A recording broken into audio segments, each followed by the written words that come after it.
Hey guys, you're watching Daniel and Gian, and tonight, Right now, actually. just right now, we just got out of watching Once Upon a Time in Hollywood, Quentin Tarantino's latest opus. Excuse the noise, by the way. We're filming live. We're here inside at the City theater. Walk, at AMC City Walk. I think people who have no idea about the Charlie Manson murders are going to be completely lost with this. They're going to have no idea what's going on because it was never explained.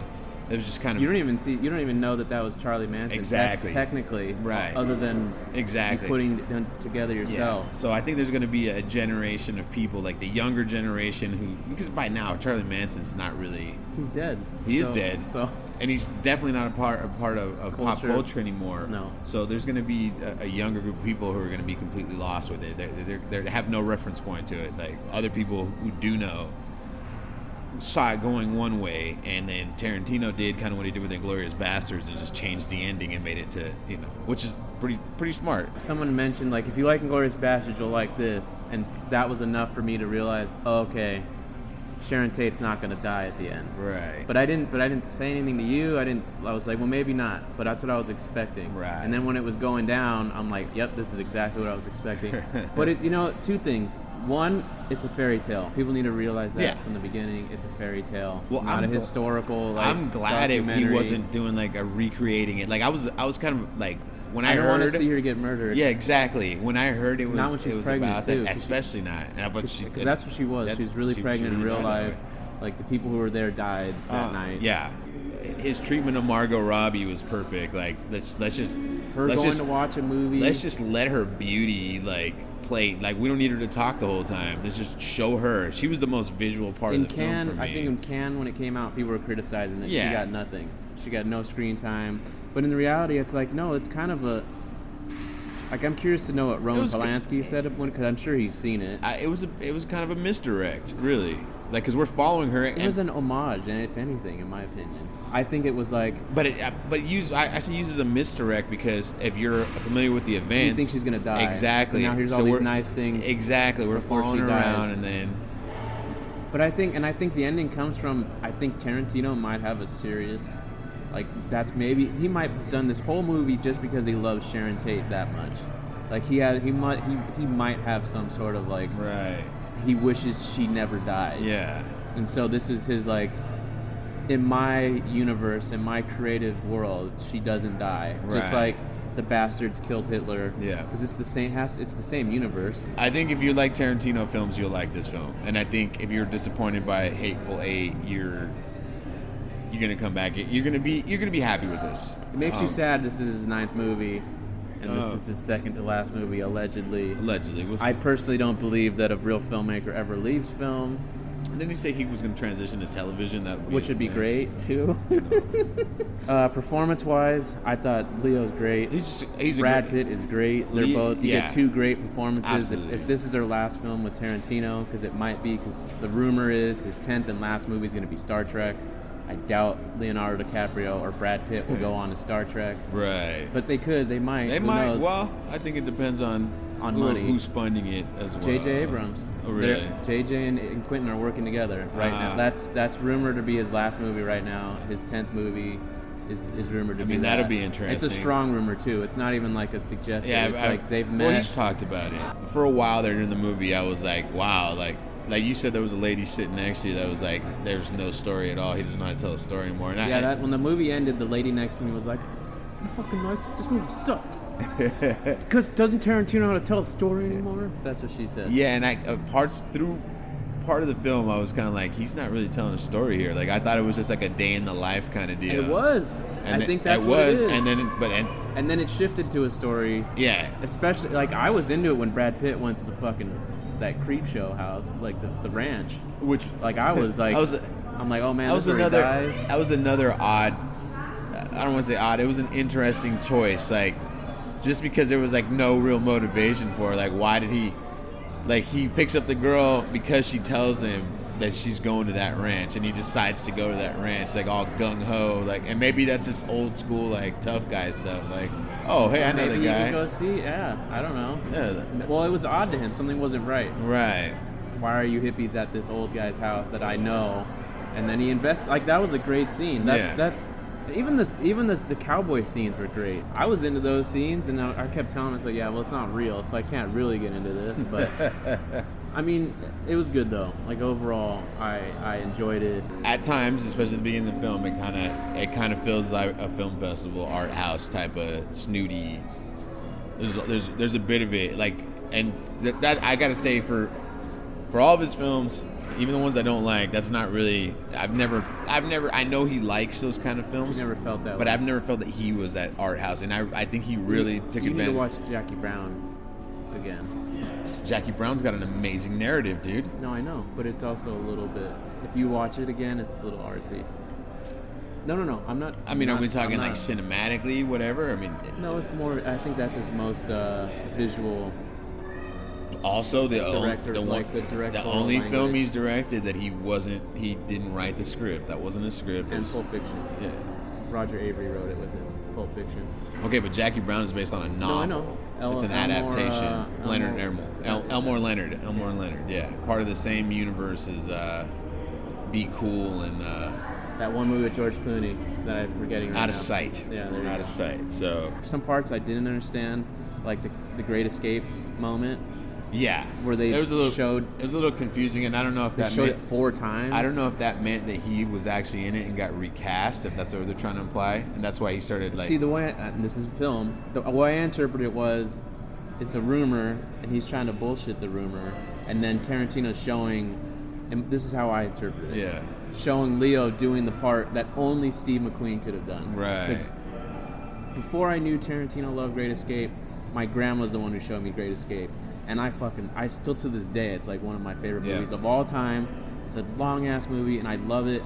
That was my first introduction to Steve McQueen. Like, he's a badass. So when I was watching Leo do Steve McQueen, I'm like, man, you cannot do Steve McQueen. Like, I love you, Leo, but you are not. So in my mind, I mean, the guy they hired or cast to play Steve McQueen, the guy from Homeland, He looked like him. He looked like him a little bit, but Steve McQueen, he is not. Let's be fair, he didn't get any dialogue other than like 1 or 2 lines. Well, that and his voice is so high pitched when Steve McQueen is. Well, he didn't have the actor they used. Baritone. He did not have the years and years of smoking cigarettes and lung cancer built up inside of him to do it properly. But yeah, so that Great Escape moment, that's how I interpret it. Is like he's showing you, because Leo's kind of like fumbling around with his lie. That's what I was like. Oh well, I was on the list. And because he's like thinking like, fuck, I could have been him. That's what in my mind. I took it more as. But that's what's filmed. Yeah, man. You can't fuck. We'll see if he ever talks about that scene. Great movie though, by the way. Great Escape. I highly recommend. If you haven't seen it, it's definitely a classic. So many people in that too. James Coburn, Charles Bronson, Steve McQueen, obviously. You got fucking dude from. Telly Savalas is in that too, is he? There's a lot of people. There's a million people in that. And this is before any of them were anybody. Right. I think I'd probably give this like a high 7, low 8 out of 10. And then would you recommend it? Yeah, absolutely. I think this is to everybody or just to Tarantino fans? Well, first I think you need to be familiar with the incident. Do some reading. Yeah, be familiar with the incident. That way you're kind of aware of what's going on. The players. Exactly, because if you don't, you're going to be lost. It's just because it's not explained at all. It doesn't go into depth. You just kind of you visit you see these people and you know they're weird. It's kind of weird. It's meant for someone Tarantino's age or someone who was raised around that right. Like I think people that grew up in LA will really appreciate it, seeing like recreating. Some of it, but even then, like I'm thinking like kids, like I'm thinking about your son. If he watched this movie, obviously he can't. He's too young. But right. In 18 years, I don't think it's going to be the same because I grew up with serials like Bonanza and stuff like that. Obviously, I wasn't growing up when they were happening live, but but the day of the whole like the day of the syndicated old show is like not really. It's not like it was because now we have Netflix and you have too many options now with all the streaming and stuff. You don't have to watch the syndicated old shows anymore. But you've seen those like a show like FBI. Yeah. Like you've seen these shows. You know who those actors are. You've seen every single one of them. And Bonanza, Brady Bunch, even or what was the Andy Griffith show? Yep. Like all these black and white films because you didn't go to school that day and there was nothing else on TV, so you watched it. It was either that Batman. I watched Batman. Yep. The original Batman. Is that, or you're watching the game show, The Price is Right. You know, Right. You're watching a little bit of, all these things because you're sick. Because you're sick at home and there's nothing else on TV, and you either have whatever VHS or DVDs your family owns, or my grandma didn't pay for cable, so whatever. I mean, my family didn't have cable until I moved out of the house, so I never had cable. I know all the old shows. I know old movies like. But people crazy. don't know that anymore. Yeah, that's what I'm saying. That's not a thing. Well, because even poor people have internet now. Yeah, so. And then like it was just I just liked the other little bits too, with like towards the end with the hippie girl in the car, like that whole bit, their conversation. Yeah. Because I'm thinking like, dude, these are leftists right here. That's Antifa. No, I mean like especially that one crazy like. Yeah, look at we grew up on violence, so let's just kill everybody in Hollywood. Had to be the ethnically ambiguous one. She's either like Asian or Latina or couldn't it be the redhead white girl? Couldn't be the redhead white girl. It had to be the. Dude, I love that she got torched too at the end. I'm just saying, like the dog, man. That's why I don't mess with dogs. I love that dog. That dog was the best performer too, like one of the best performers. So there's a part in the film where Brad Pitt is on LSD, and I'm gonna ask you, would you have liked to see what his perspective was? Or it would have ruined it, but his acting was so well in that moment that I saw it in my head. It wasn't necessary, but yeah. It would have been a different movie. It wouldn't have been. It would have taken. Yes, to answer your question. It would have lost in a different movie. It would have lost the realism part of it. It would have because. He acted it out like I don't know. I've never been on acid, but he acted it out pretty funny. Like, are you real? And then like there's they both point the gun at each other. Like that was funny. But back to the car real quick. When they're in that car, I'm like, that's Antifa. That's literally because I don't know where they stood, but if they're hippies, they're on the left. Yeah. Obviously they're Charles Manson hippies, so they're not normal hippies. That giveaway is when the girl with the hairy armpits, by the way, and the ugly feet. Yeah, I'm not going to comment on feet. I'm sure Tarantino rigorously went through all the foot models, and I'm sure in the foot fetish community, she probably has better feet than you think. Maybe, but in my foot fetish, they were terrible.